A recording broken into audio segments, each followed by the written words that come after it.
All you can possibly need or desire is already yours. You need no helper to give it to you. It is yours now. Call your desires into being by imagining and feeling your wish fulfilled. As the end is accepted, you become totally indifferent as to possible failure, for acceptance of the end wills the means to that end. When you emerge from the moment of prayer, it is as though you were shown the happy and successful end of a play, although you were not shown how that end was achieved. However, having witnessed the end, regardless of any anticlimactic sequence, you remain calm and secure in the knowledge that the end has been perfectly defined. These are the words from Neville Goddard, and that's why you need to remind yourself every day that all you can possibly need or desire is already yours by going into the wish fulfilled and by doing what Neville Goddard describes perfectly with the metaphor of the play.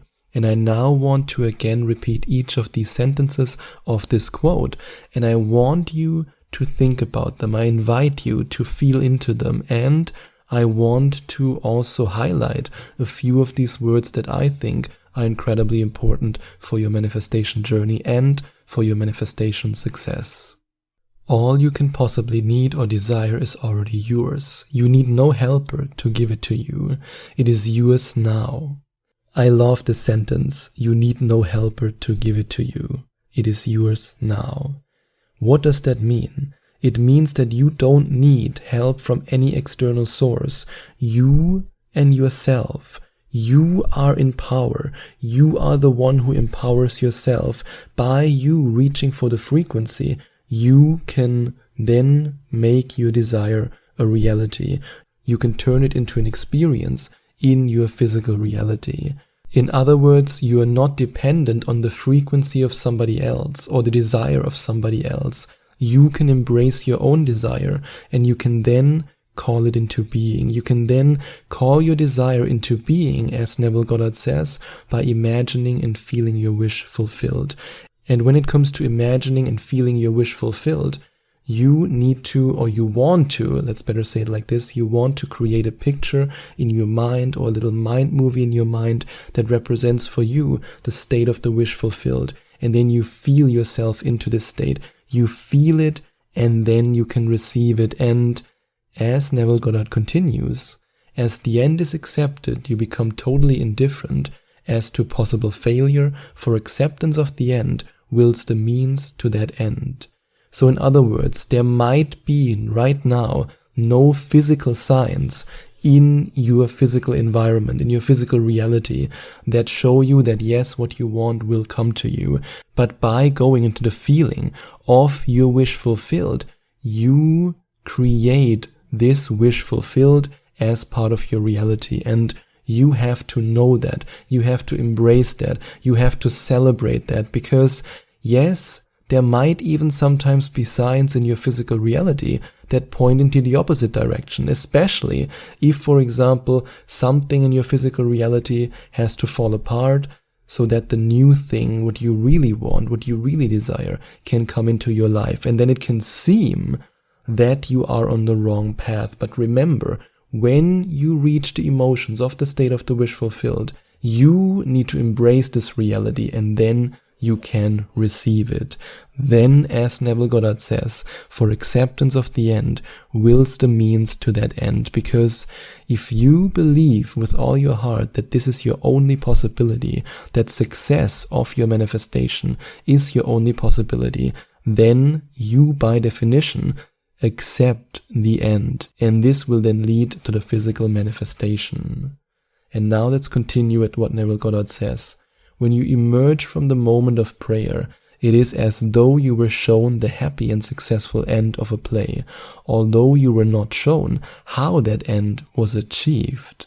You should not care about for 1 minute, for 1 second, for 1 millisecond, how your desire will show up in your life. Because remember, the universe operates in the unknown, and it's only mystical if it's the unknown. Otherwise, it would be boring, it would be normal, it would be known.